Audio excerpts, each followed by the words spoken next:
The invitation came in a plain white envelope that arrived in my mailbox on a Thursday morning. My name was handwritten in elegant script across the front, but the sender was a name I hadn't seen in years. Eric Dawson. My stomach dropped as I recognized it. Eric was the guy from high school who had fallen off the grid after graduation. We were friends once, bonded by our love for adventure and our shared tendency to push limits. The invitation was for a weekend camping trip at our old haunt, the Red River, the very place where we'd spent countless summer nights laughing around a campfire, sharing ghost stories, and making memories that felt everlasting. I hadn't been back since graduation, and honestly, I wasn't sure I wanted to go. I had my life in the city now, a stable job, and a small group of friends. But there was something in the invitation that tugged at my heart. Maybe it was nostalgia or the thrill of adventure. After several days of pondering, I found myself loading my car with camping gear on a bright Friday morning. The drive to the river took me through familiar landscapes. The small towns, the winding roads, and eventually the stretch of woods that welcomed me back to the Red River.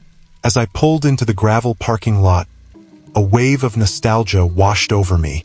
The trees looked taller, the river appeared wider, and the air smelled fresher than I remembered. I parked my car and stepped out, the gravel crunching beneath my feet.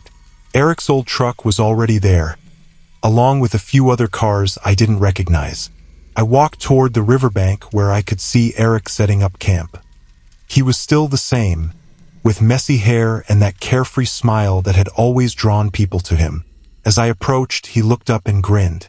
"Hey man, you made it," he called, his enthusiasm infectious. "Of course I did," I replied, returning his smile. "It's been a long time, huh?" "Too long. Just like old times," he said, slapping me on the back. The other campers were a mix of Eric's friends and acquaintances, people I didn't know.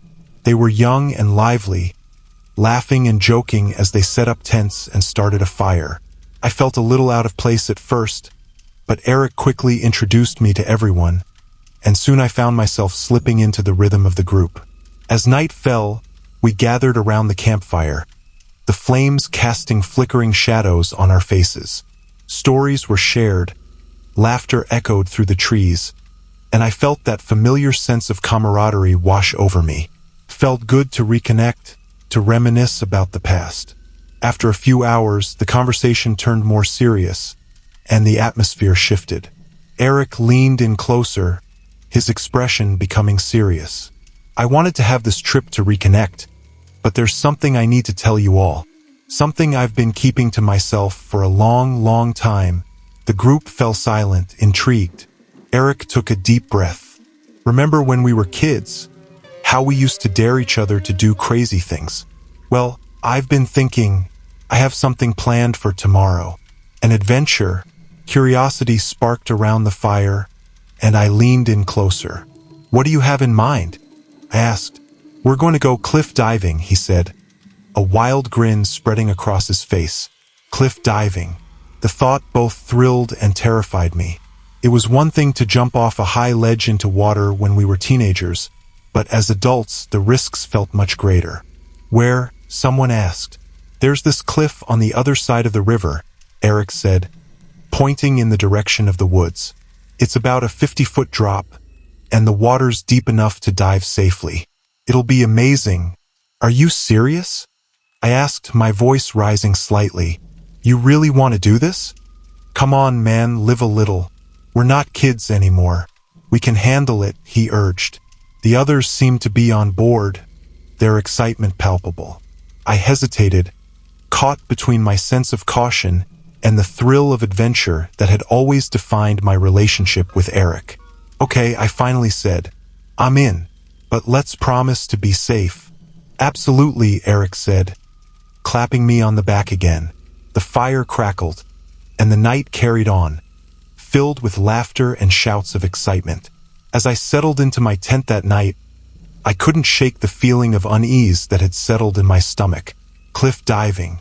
It sounded reckless, dangerous even, but the thought of sharing this experience with Eric and our old friends tugged at me. Morning came, and I woke to the sound of birds chirping and sunlight streaming through the trees.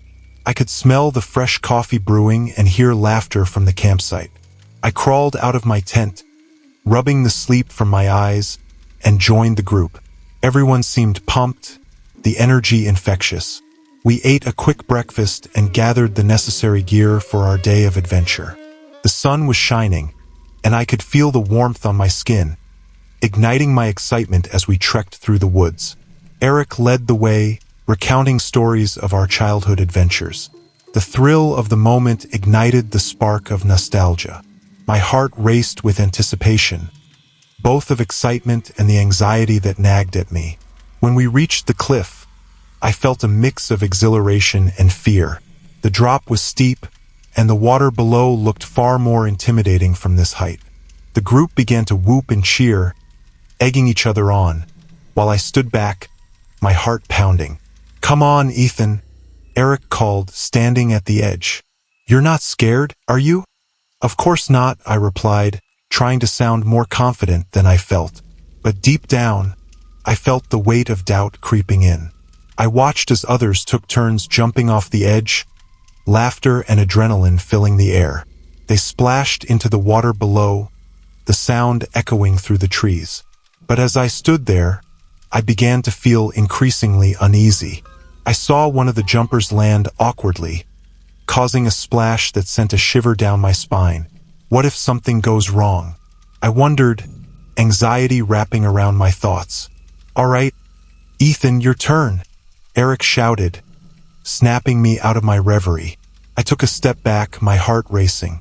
"I don't know, man. Maybe I should wait. Don't be a wuss. You've got this," he grinned, confidence radiating off him. I could feel the pressure of the group's expectations weighing down on me. I looked at Eric, who was standing confidently at the edge, a fearless spark in his eye. I wanted to be like him, to embrace that adventurous spirit. So, I took a deep breath and stepped closer to the edge. The view was breathtaking. The sun sparkling on the water, the trees swaying gently in the breeze. But with that beauty came a terrifying realization of the height. My stomach twisted, and for a moment, doubt surged within me.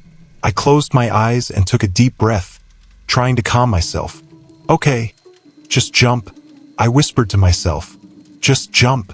I opened my eyes, and in that moment of clarity, I ran forward, leaping off the edge.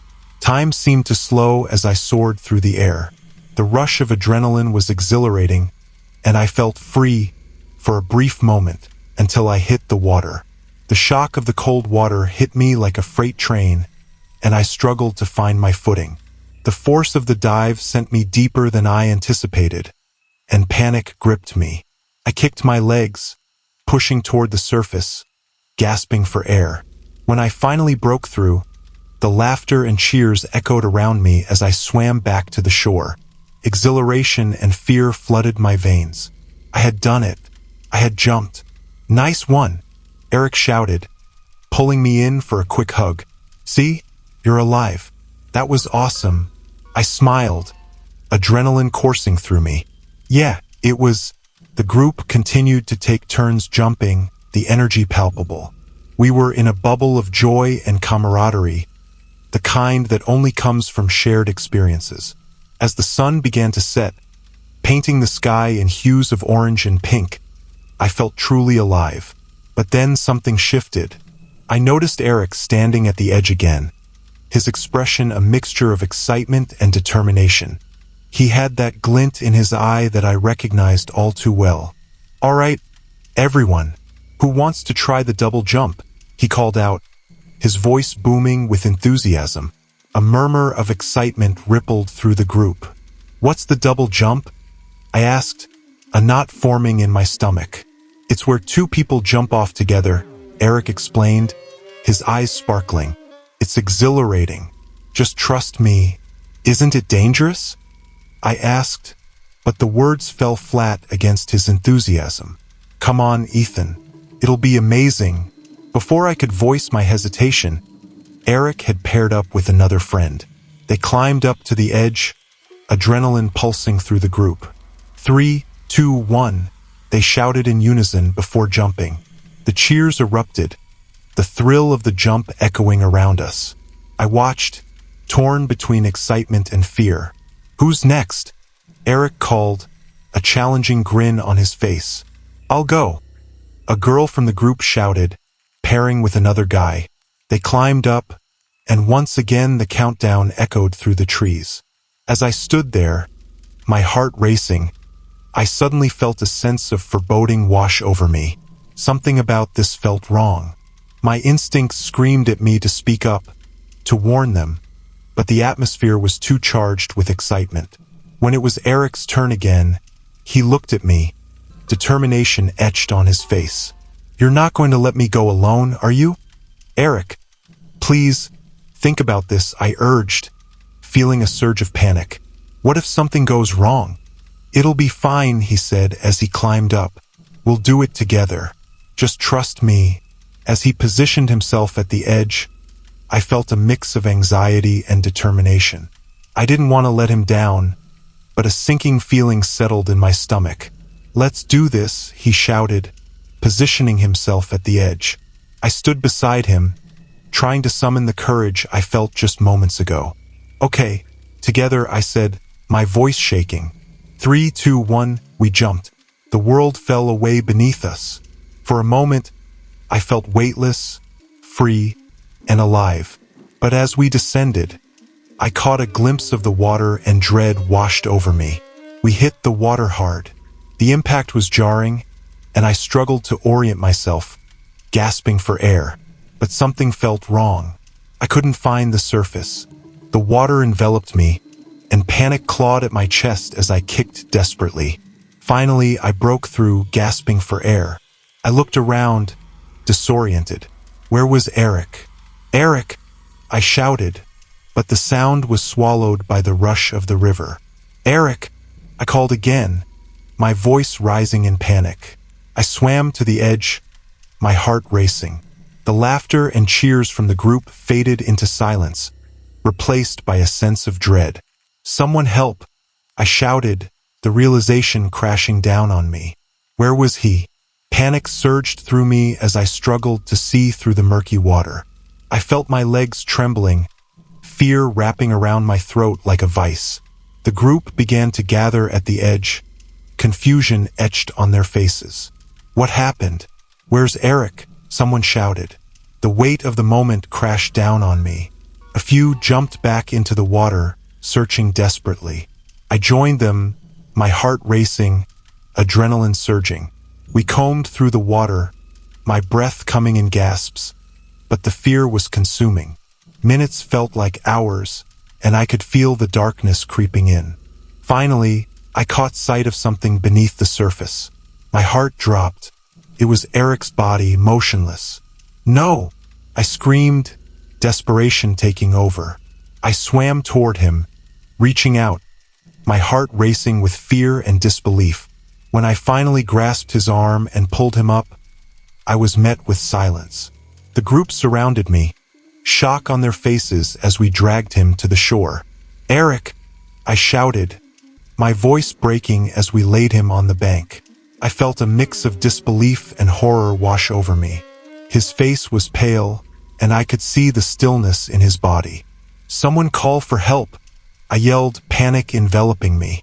As I pressed my fingers against his neck, I found no pulse. Time stood still as I realized the gravity of the situation. The laughter that had filled the air moments ago was gone, replaced by the harsh reality of what had just happened. As the sirens wailed in the distance, I felt the weight of guilt crashing down on me. I had encouraged him, pushed him to take risks. This was my fault. I looked around at the faces of our friends, their shock mirroring my own. We were all in disbelief. The vibrant energy of the day had been replaced by an unbearable silence. When the paramedics arrived, they rushed to Eric's side, but I already knew. The frantic efforts to revive him were futile. I could see it in their faces as they worked, the gravity of the situation hanging heavily in the air. The world around me blurred as I stood there, numb. I had lost my friend. The sun dipped below the horizon, casting shadows over the river, where moments ago we had laughed and lived. The adventure that had promised excitement had turned into a nightmare. As the night enveloped us, I felt the crushing weight of grief and regret. The laughter had faded, leaving only silence and memories of what once was. I looked at the river, its dark waters flowing endlessly, a reminder of the life that had been lost too soon. The night stretched on, filled with unspoken words and haunting silence. I knew I would never be the same again. The thrill of adventure had been replaced by a deep ache in my heart, a longing for the friendship we once shared.